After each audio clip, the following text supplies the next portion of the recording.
Hey, what's going on everybody? It's etaprime back here again. Today we're going to be taking a look at a brand new Android controller from Navon known as the MG-X Pro. Now I've been waiting on this one for a little while now, and recently Navon also released the MG-X, and we did take a look at that one on the channel. Personally, I do like the design of the original MG-X, but the triggers were absolutely horrible. I'm not exactly sure how they have them set up on the original MG-X. I never took it apart, but they were just really bad triggers. But with the new MG-X Pro, that's all been fixed, and I know some people might not be into a controller design like this for their Android device, but I can tell you right now that I've tested a lot of different Android controllers, especially telescopic controllers on the channel, and when it comes to the MG-X Pro, this is definitely the most comfortable telescopic controller that I've ever used. We actually saw a glimpse of this a few months back on the Microsoft website. This was listed on their supported controllers for their Xcloud platform, and this was one I was really wanting to get my hands on.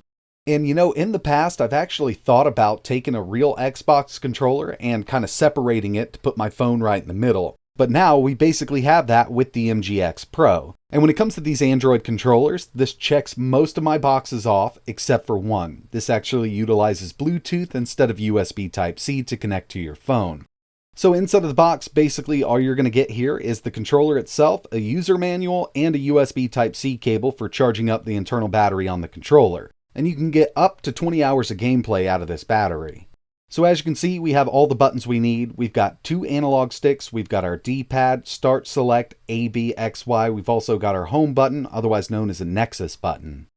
When it comes to phone fitment, this will do up to a 6.7-inch phone, and the Red Magic 6S does fit in here. Pairing this up to your device is really easy. I've got a Pixel 6 Pro here. We're just going to turn the controller on. Once we have that on, we're going to hold the Bluetooth button on the bottom of the controller until we get a flashing LED. It should rapidly flash. So we're in pairing mode now. We'll go to our Bluetooth settings on our device. It should show right up. We're going to go ahead and allow this to pair to the phone. And there we have it. Now this is working in X input mode, so we can navigate the full Android operating system, and this will work with games that natively support controllers, except for one that I've found so far, and that's Call of Duty Mobile. And the reason being, I guess the way they have it set up, it only works with a PS4, PS5, or an Xbox One controller. I'm not sure if it's the driver they have set up for the game or not, but those are the only controllers I've ever been able to get to work natively with that game without some kind of mapper installed.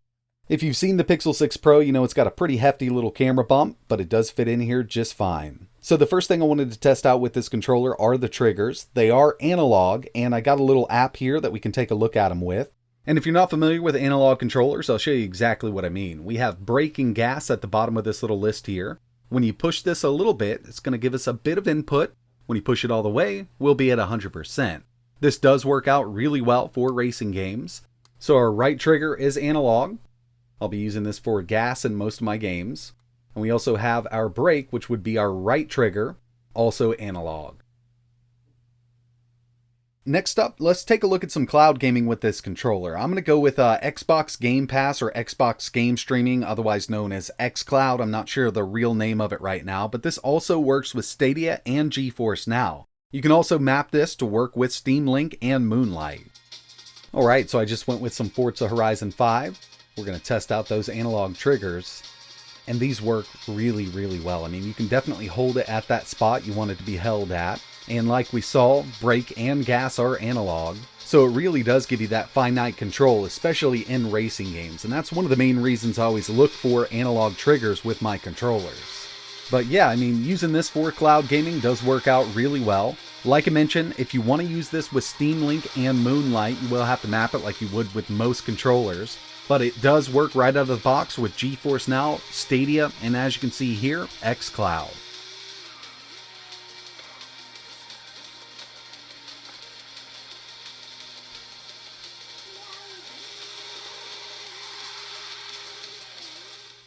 Moving over to some native Android games that natively support controllers. First up, we have Minecraft. This is one that just has always supported controllers. Didn't have to do any setup whatsoever. It just worked right out of the box.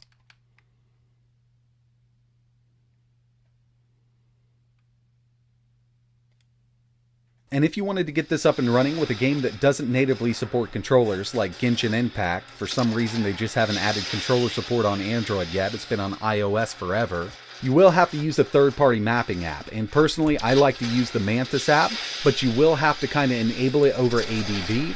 It does work out well, but all of the other apps that I've tried with Android 12 have failed on me. I've tried Octopus, I've tried the Panda mapping app, and with Android 12 I just run into so many issues. I always have to resort to using the Mantis app.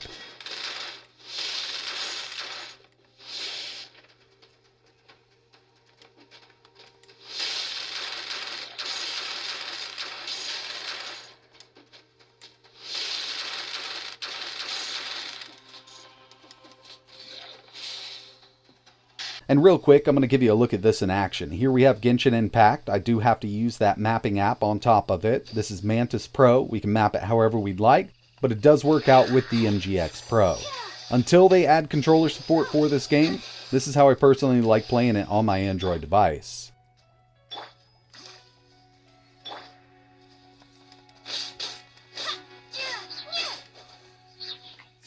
But you know, when it comes down to it, the main reason I like using a controller with my Android device is for my favorite emulators. And this does work with all of the emulators I've tested so far. Here we have the standalone version of PPSSPP. I didn't have to do any setup whatsoever with this one. Worked right out of the box. Everything was already mapped correctly for me. I also tested it with the new Ether SX2 PS2 emulator for Android. Again, just like the PPSSPP emulator, no setup was required, it just detected it, and I'm playing Crash Bandicoot Wrath of Cortex right now. There are a couple emulators for Android you will have to do some setup with, but that's basically with every controller. If you want to do some 3DS with the Citra emulator, you do have to map the controller, but no matter what controller you use, you have to map it with that. Same thing with the Dolphin emulator for GameCube and Wii, but it does work out, it detects it, and you can map it however you'd like. Another thing I always like to test with these controllers is just D-pad functionality with fighting games, just to make sure you can pull off those special moves. Here we have the Redream emulator with Marvel vs. Capcom 2. D-pad feels great. If you wanted to go with the analog stick, it's also going to work out just fine. So yeah, overall, I'm a huge fan of the MG-X Pro. I know some people might not like the design of this thing. It does look a bit funky putting your phone in the middle of this split controller, but it is super comfortable, and it does work out really well. Even though we have Bluetooth, I still think this is a great controller. Hopefully, in the future, we can see a USB Type-C version just to eliminate any kind of input latency. But we got the Bluetooth version first, and I do think it works out really well.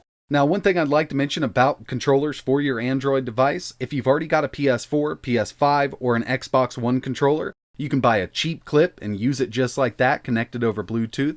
And for me, I really do think that that's one of the best options, but I'm not a huge fan of setting my phone on top of the controller. I really do like these telescopic controllers much better, and it's really good to see a lot of options on the market right now. But that's going to wrap it up for this video. I really appreciate you watching. If you're interested in learning more, maybe picking one of these controllers up, I will leave a link in the description. If you have any questions or you want to see anything else tested with the MG-X Pro, let me know in the comments below. And like always, thanks for watching.